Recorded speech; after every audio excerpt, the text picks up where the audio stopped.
Hello दोस्तों। आज मैं आपको एक ऐसी डरावनी कहानी सुनाने जा रहा हूँ जो मेरे साथ नहीं बल्कि मेरे एक दूर के रिश्तेदार के साथ घटी थी। ये कहानी सुनकर आपके रोंगटे खड़े हो जाएंगे। तो चलिए शुरू करते हैं।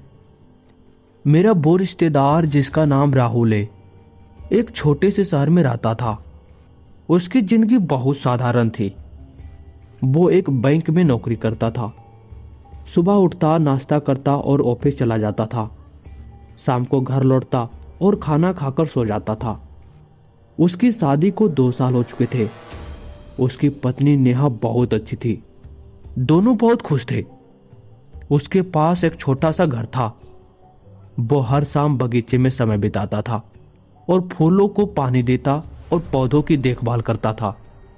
नेहा घर के काम संभालती और दोनों साथ में डिनर करते। उसके बाद टीवी देखते या फिर बातें करते।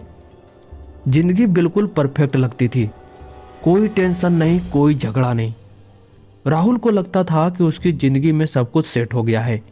फिर एक दिन राहुल की कंपनी ने उसे प्रमोशन दिया। वो बहुत खुश हुआ। प्रमोशन के साथ उसे एक बड़ा प्रोजेक्ट भी मिला। उसके लिए उसे कुछ दिन दूर शहर जाना पड़ा। नेहा अकेली घर पर रह गई। राहुल रोज फोन पर बात करता था। नेहा कहती थी कि सब ठीक है, तुम चिंता मत करो। लेकिन धीरे धीरे नेहा की आवाज में कुछ बदलाव आने लगा। वो कहती, राहुल घर में कभी कभी अजीब लगता है, जैसे कोई मुझे देख रहा हो। राहुल हंसकर टाल देता है और बोलता है कि तुम अकेले हो इसलिए ऐसा लग रहा होगा, मैं जल्दी आ जाऊंगा। राहुल 2 हफ्ते बाद घर लौटा। नेहा स्टेशन पर उसे लेने आई। वो बहुत खुश लग रही थी। घर पहुंचकर दोनों ने पार्टी की। राहुल ने नेहा के लिए गिफ्ट लाया था। सब कुछ फिर से नॉर्मल हो गया। लेकिन अब राहुल को भी कुछ अजीब लगने लगा।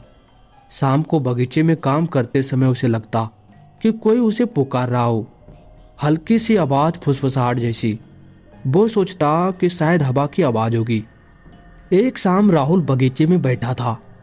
अचानक उसे लगा कि बगीचे के कोने में कोई छाया खड़ी है। वो गया तो देखा वहां कुछ नहीं था। नेहा ने कहा, तुम ज्यादा सोच रहे हो, चलो डिनर करते हैं। लेकिन अब रोचक बात शुरू हुई। राहुल को घर के पुराने सामान में एक डायरी मिली। वो उसके घर की पुरानी मालकिन की डायरी थी, जो कई साल पहले यहाँ रहती थी। डायरी में लिखा था कि इस घर के बगीचे में एक पुराना कुआं था जो अब मिट्टी से ढक गया है। उस मालकिन ने लिखा था कि वो कुआं शापित है। कई साल पहले वहां एक औरत की मौत हुई थी। वो औरत अपने पति से झगड़ा करके कुआं में कूद गई थी। उसकी आत्मा अब भी वहां भटकती है और जो भी इस घर में खुश रहता है उसे परेशान करती है। राहुल को यह पढ़कर मजा आया। वो नेहा को सुनाकर हंसा और बोला, अरे पुरानी कहानियां हैं, लोग ऐसे ही तो अफवाह फैलाते हैं। लेकिन अब चीजें रोचक हो गई। रात को राहुल को सपने आने लगे। सपने में एक औरत सफेद साड़ी में कुएं के पास खड़ी होती है और कहती है, मुझे अकेला छोड़ दिया, अब तुम भी अकेले रहोगे।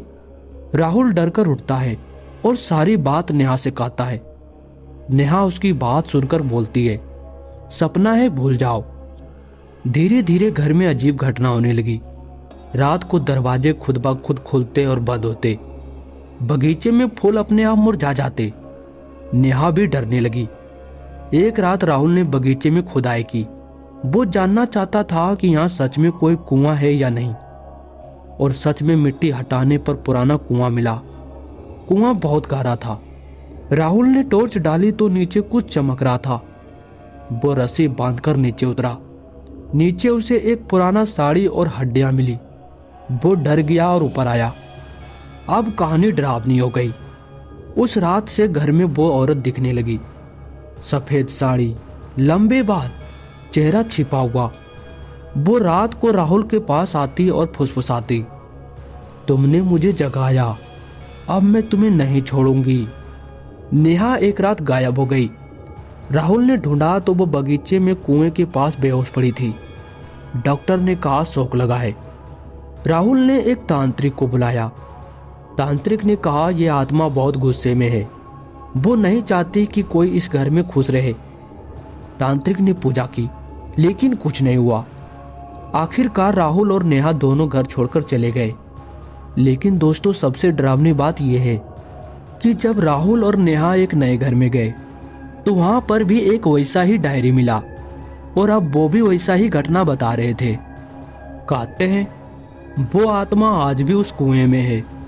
अगर कोई बगीचे में खुदाई करे तो वो जाग जाती है और जो खुशहाल जोड़ी रहता है उसे अलग कर देती है। अगर आपको ये कहानी पसंद आई हो तो कमेंट में बताना। तब तक के लिए गुड नाइट।